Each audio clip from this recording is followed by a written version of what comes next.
Let's go and do a quick review for evaluating functions, because the thing is, once students understand evaluating functions, but then we move to composition of functions, or we evaluate with expressions, or get into inverses, a lot of times students forget the basics. So I want to do just a quick little review for you when I'm teaching inside the classroom and I recognize students are having trouble remembering what it was about evaluating functions. I always kind of go over this quick little lesson.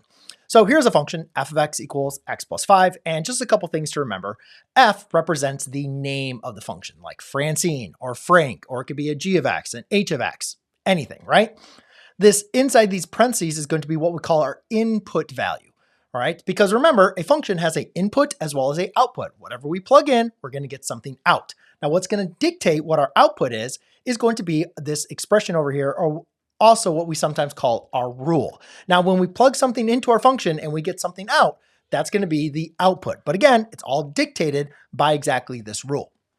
So let's kind of go through some examples. And again, we'll start with something that's fairly basic that most students understand how to do. And that'd be like f of 3. We like having the numbers, and most students just remember, okay, whatever the variable is here, wherever it shows up in the rule, you just replace whatever's here with that in the rule. And that's exactly it. It's pretty easy peasy. And you can just go ahead and now evaluate. 3 plus 5 is going to be 8. And we get that, right? And we do multiple examples, and it's kind of like, it gets redundant, and we're like, all right, I understand the process. But then we start changing things up. And this is where students, they understand what to do, but they just get confused with it. So one thing a lot of times we're going to talk about with like even odd functions is plugging in f of negative x. Now again, same process is going to apply. Unfortunately though, our output is still going to be an expression, but that is okay. All right. You're still going to simply replace your input value, wherever it comes in your rule, with whatever's inside those parentheses. So in this case, it's going to be a negative x plus 5. Now, a lot of times, again, I always keep those parentheses in there. Now, we don't really need the parentheses, right? So we can just leave this as a negative x plus 5, or we could even rearrange this as 5 minus x. It's all the exact same, okay? But I put the parentheses in there just to remind myself that is what I'm plugging in into the rule. Now let's go and expand upon this. Now, I'm not doing anything elaborate or any hard expressions, but again, what if I choose my input value now to be an expression like x plus 1? Students hate this, especially when we're doing, rational functions or polynomials or radicals. But ladies and gentlemen, the process is exactly the same. Watch what I'm doing. I'm plugging in an x plus 1 and then plus 5.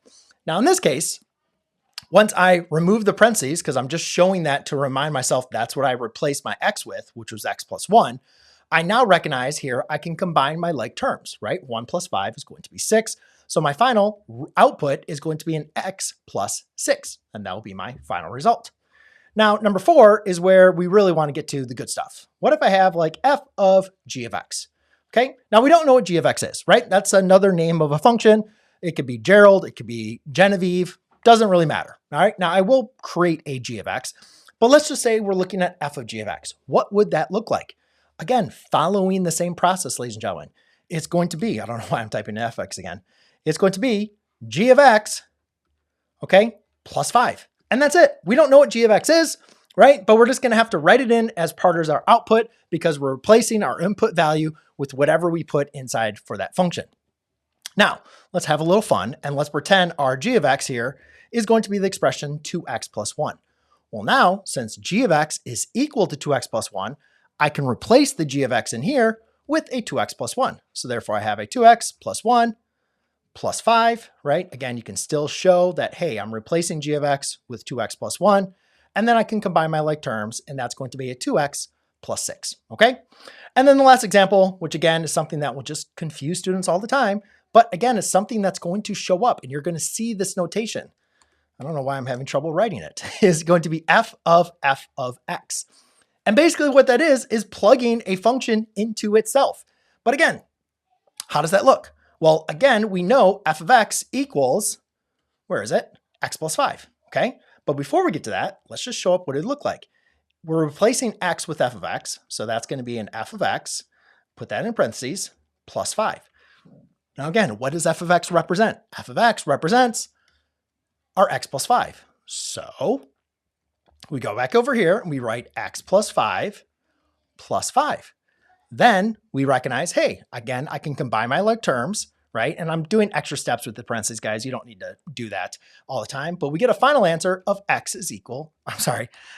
plus 10 is going to be our final result. So there you go, ladies and gentlemen. That is a quick little review that I like to do with my students for evaluating functions to help build them up as we get into composition and inverses and all the good fun stuff that comes with composition. So hopefully this video was helpful for you. If you want some more videos on polynomials, compositions, and evaluating functions, then just check out my description or the video I have for you now.